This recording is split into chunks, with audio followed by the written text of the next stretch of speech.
आपसे पूछना चाहता हूँ वेरी इंटेलेक्चुअल क्वेश्चन। अच्छा। कि जब ऑर्गेनाइजर कोई आपको लेके जाते हैं किसी कभी सम्मेलन के लिए तो वो लिफाफा देते हैं जो जी मैक्सिमम कितनी देर तक आप खोल के देख लेते हो, आसपास कोई देखते हो कि बाथरूम जाएं उसके बहाने अंदर जाके चेक करें कि पूरे हैं कि नहीं? हिंदी कवि सम्मेलन फिक्स है, लिफाफा मिलते ही हर कवि बाथरूम जाता है।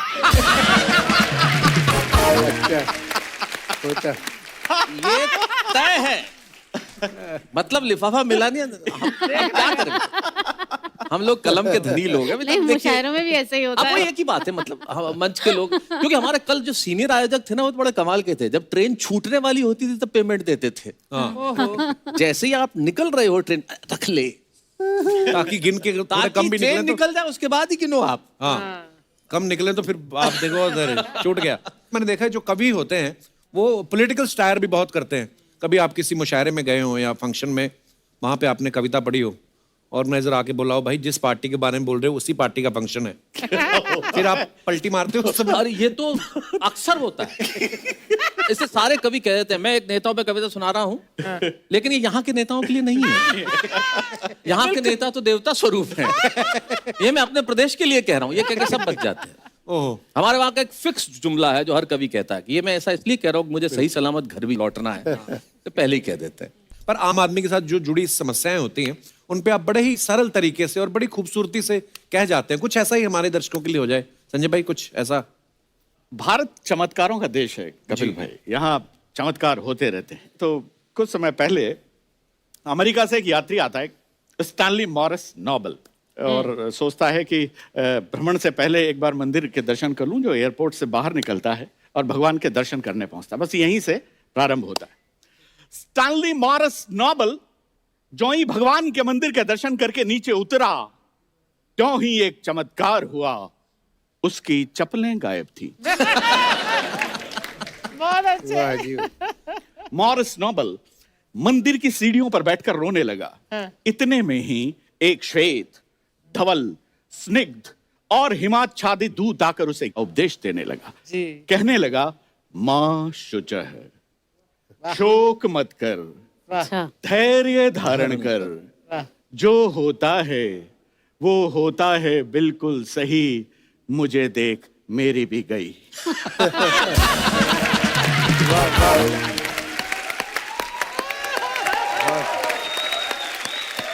बहुत अच्छे।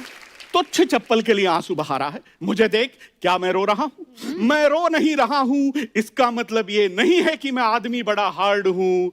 मैं रो नहीं सकता क्योंकि मैं यहाँ का सुरक्षा गार्ड हूं। वाह, बहुत खूब, वाह वाह वाह। थोड़ा गम खा, थोड़ा ठहर ले, जुगाड़ होते ही किसी की भी पैर ले। वाह वाह। बढ़िया। और ये बात मैंने किसी से नहीं कह रखी है, मुझे देख मैंने भी ऐसे ही पहन रखी है।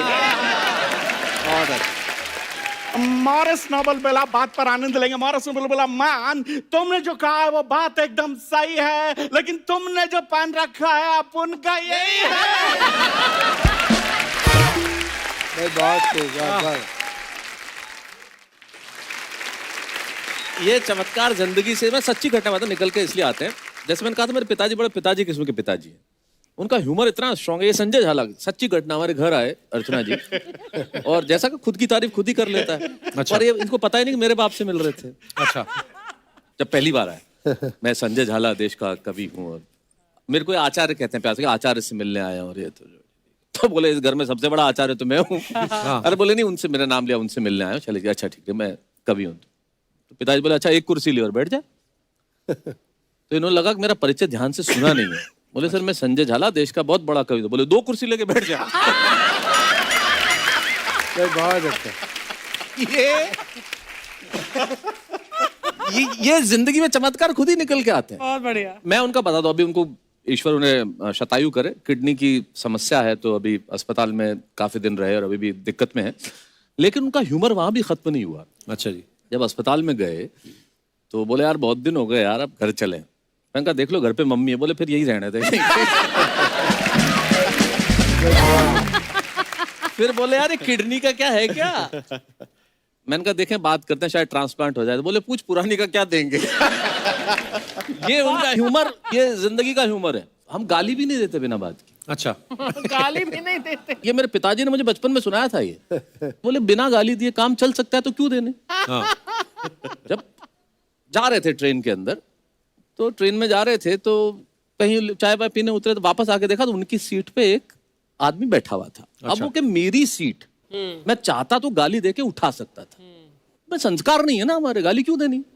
तो नमस्कार किया, भाई नमस्कार, आपका नाम? बोले शांतिलाल। पिताजी बोले बहुत अच्छा शांतिलाल जी, आपके पिताजी का नाम? बोले कांतिलाल। बोले शांतिलाल जी, ये सीट कांतिलाल जी की नहीं है। भाई बढ़िया, बहुत अच्छा। बहुत बढ़िया। बढ़िया बढ़िया बढ़िया। हाँ सीधा नहीं बोले तेरे बाप की है सीट। अरे ये इसी में लड़ाई हो जाती है। अरे क्यों कहना है? कहने का तरीका कितना अच्छा अरे है। कितना बढ़िया तरीका है। हमारे चाचा जी, उनका एक टेक्निकल थोड़ा सा प्रॉब्लम है। अच्छा जी। मतलब कैसे ह्यूमर कैसे निकलता है जिंदगी से। उनका टेक्निकल प्रॉब्लम क्या है कि उनके शब्द बाद में आते हैं, एक्सप्रेशन पहले आ जाते हैं। अच्छा थोड़ा टाइमिंग का इशू है। वाह, अच्छा टाइमिंग हाँ का इशू। हाँ, टाइमिंग का इशू है, तो शब्द बाद में निकलते हैं, एक्सप्रेशन पहले आ जाते हैं। हाँ हाँ। तो एक दिन आए मुझे सुबह सुबह घर पे आगे, बोले मैंने कहा क्या हुआ? अरे मैंने कहा क्या हुआ?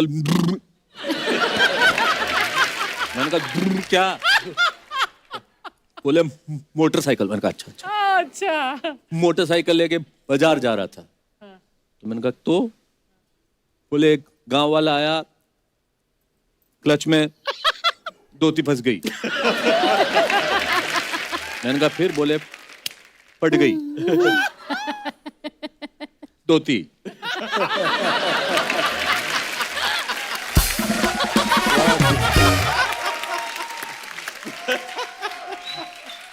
धोती फट गई। तो मैंने कहा फिर?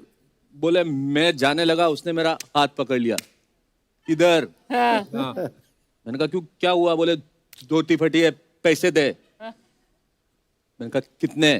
बोले 70 रुपए। मैंने 70 रुपए दिए। अब वो जाने लगा, मैंने पकड़ लिया। किधर? बोले क्यों? बोले पैसे दिए, धोती दे। अच्छा है भाई, बहुत अच्छा चले भाई, वाह वाह।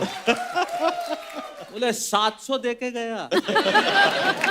बहुत बढ़िया शेर। नहीं ये हमारे मतलब ऐसे ही जिंदगी में से हाथ से निकलता है, व्यंग निकलता है, करुणा निकलती है। बहुत बढ़िया। शरद जोशी जी की एक बहुत प्रसिद्ध पंक्ति है कि उधार देने वाला हाँ। दे देता है, लेकिन वो कहते हैं उधार मांगने वाला एक बार मांगता है हाँ और देने वाला फिर बार बार मांगता है। बार Actually, मांगता दे दे भाई, दे दे भाई। अर्चना जी, आपको मैं एक और बात बताऊं, पॉपुलर मेरठी साहब जो है, जी।